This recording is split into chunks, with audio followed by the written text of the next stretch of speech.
कैसे हो आप? आशा करता हूँ बहुत अच्छे होंगे और बहुत ही अच्छे तरीके से अपनी पढ़ाई को शुरू कर लेंगे। मैं आकाश कुमार आज आपके लिए एक बहुत ही शानदार क्लास लेकर आया हूँ। मेरा मानना है कि इस क्लास को यदि कोई देखेगा तो वह उत्तरवर्ती मुगल कभी भूल नहीं सकता, क्योंकि मैंने इस क्लास में इतनी एक अच्छी ट्रिक बनाई है कि आपको शायद पसंद जरूर आएगी। मैं चाहता हूँ कि आप ये क्लास अंत तक देखें और इस ट्रिक को समझें कि उत्तरवर्ती मुगलों को हम कैसे याद रख सकते हैं। मैंने उत्तरवर्ती मुगलों को बहुत ही कम समय में याद करने की कोशिश की है और अच्छे तरीके से समझाने की कोशिश की है। मैं आपके लिए उत्तरवर्ती मुगलों की वीडियो बना चुका हूँ ताकि आप उत्तरवर्ती मुगल पूरी डिटेल से पढ़ सके। लेकिन इस क्लास में उत्तरवर्ती मुगलों का चैप्टर एक अच्छे तरीके से याद रह सकता है कि किस किस क्रम में उत्तरवर्ती मुगल हमारे यहाँ आए और शासन किया। आइए देखते हैं कि ट्रिक क्या है। बने रहिए क्लास के और वीडियो के अंत तक। ट्रिक है बी जे पी रफा दफा। मायावती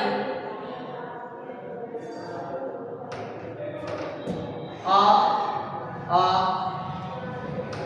अब सरकार बना, सरकार अब बनी।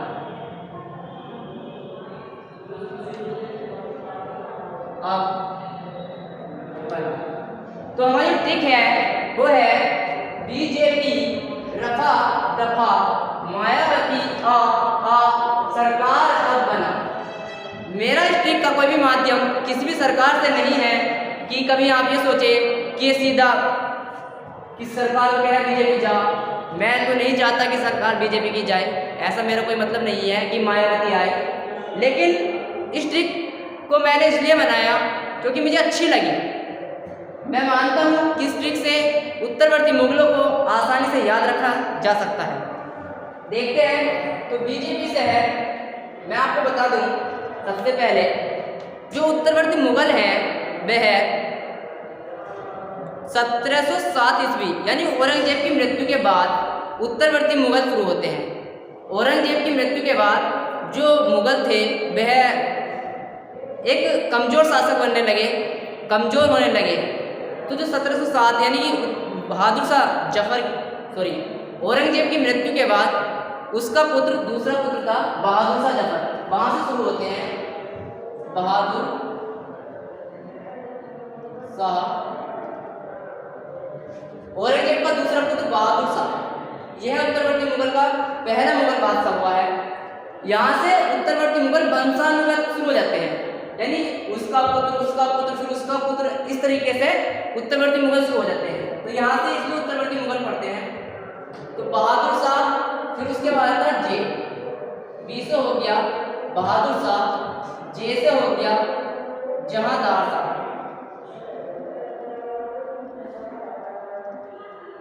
और पी से हो गया आपका फर्रुख सियार,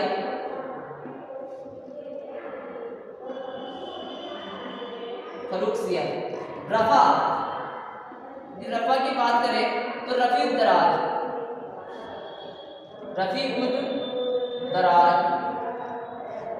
और दफा से बात करें तो रफी दोला।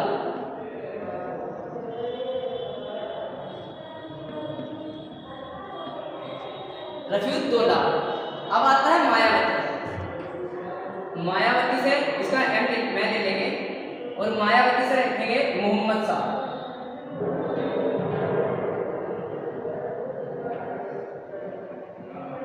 अब आता है आ और दूसरा आ है तो इससे है आलमगीर।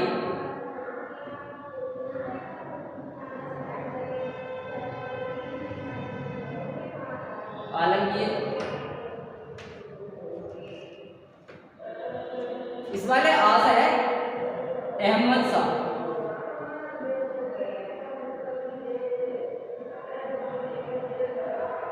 और दूसरे वाले आ है आलमगीर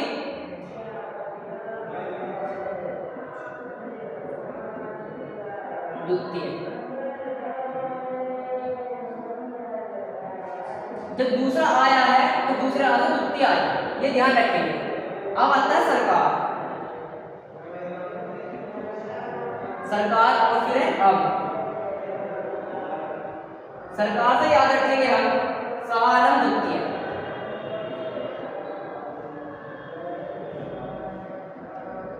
शाह आलम द्वितीय। अब से लिखेंगे अकबर द्वितीय,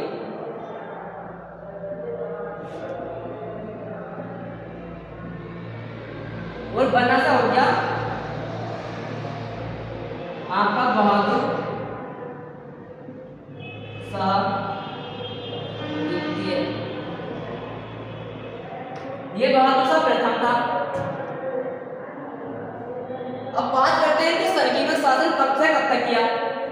तो औरंगजेब की मृत्यु के बाद बहादुर शाह का यानी औरंगजेब का दूसरा पुत्र आया जिसका नाम था बहादुर शाह, बहादुर शाह प्रथम। तो ये चलता है औरंगजेब की मृत्यु हुई थी 1707 में, और इसने 1707 से 1712 ईस्वी तक शासन किया।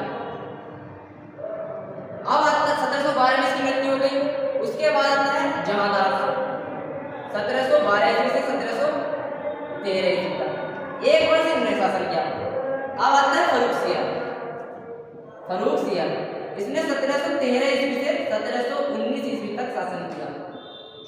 अब आता है रफी-उद-दराज, रफी-उद-दराज इसने 1719 यानी बहुत कम समय तक शासन किया था।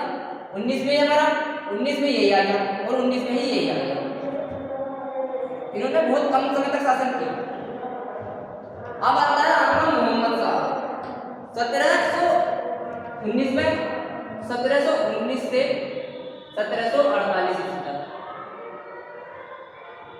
ठीक है। और फिर 1748 के बाद आता है अहमद शाह, ये चलता है 1748 ईस्वी से 1754 ईस्वी तक, ठीक। फिर आता है आलमगीर द्वितीय, ये चलता है आपका 1754 ईस्वी से 1769 ईस्वी तक,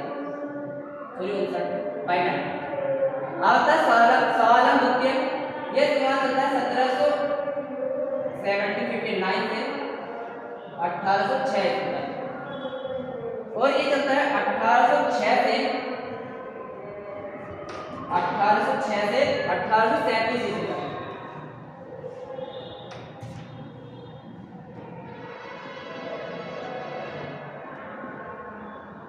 बात करते हैं बहादुर शाह द्वितीय, ये अंतिम मुगल बादशाह हुआ 1837 से 1857 ईस्वी तक। अब बात कर इनके बारे में पॉइंट याद रखते हैं। तो बहादुर शाह प्रथम की बात करें तो एक पॉइंट तो इसका यही हो जाता है कि यह औरंगजेब का दूसरा पुत्र था। दूसरी बात अगर इसके बारे में देखें तो इसने जो संभाजी का पुत्र था शाहू, उसको रिहा करवाया था, संभाजी के पुत्र को रिहा करवाया,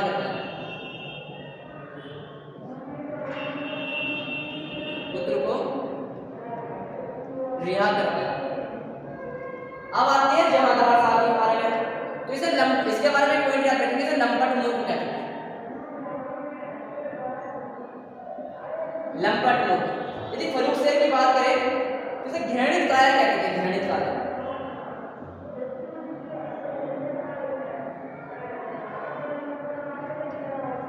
बात आती है रफी-उद-दराज, इसके बारे में एक पॉइंट याद रखेंगे, बहुत कम समय तक शासन किया।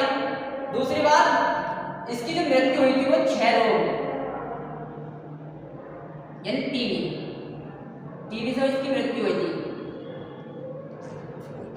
अब आती है रफी-उद-दराज, इसने भी बहुत कम समय तक शासन किया, और इसके बारे में एक पॉइंट है कि इसके जो मृत्यु हुई थी वो पेचिश नामक रोग से होती, पेचिश नामक रोग से इसकी मृत्यु हो गई। अब बात करते हैं मोहम्मद शाह, तो इसका दूसरा नाम रोशन अख्तर था,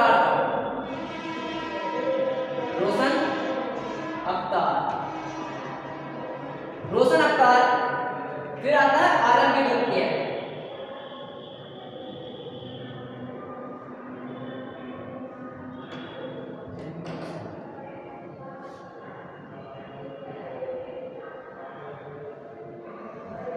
अहमद शाह।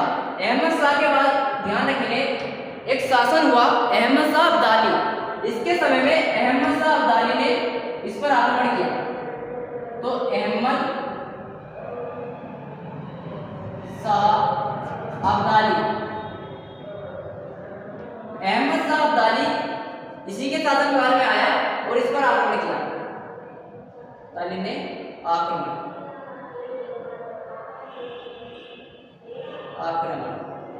अब आता है आलमगीर द्वितीय। आपको ध्यान होगा प्लासी का जो युद्ध हुआ था वो 1757 ईस्वी में हुआ था, ठीक है। तो आलमगीर द्वितीय के बारे में पॉइंट याद रखेंगे कि आलमगीर द्वितीय के समय में ही प्लासी का युद्ध हुआ था 1757 ईस्वी को। 1757 ईस्वी को प्लासी का जो युद्ध हुआ था आलमगीर द्वितीय के समय में हुआ था। अब आती है शाह द्वितीय, पानीपत का द्वितीय युद्ध, पानीपत का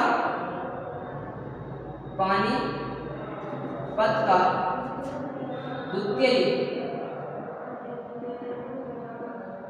पानीपत का द्वितीय युद्ध शाह द्वितीय के समय में हुआ था। अब आती है अकबर द्वितीय।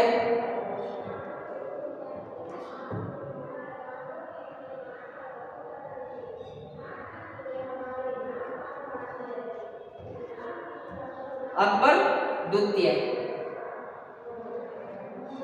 इसने अपनी जो पेंशन थी, पेंशन बढ़वाने के लिए मोहन राय को राजा की उपाधि धारण दी और अपनी पेंशन बढ़वाने के लिए लंदन भेज दिया। तो मोहन राय को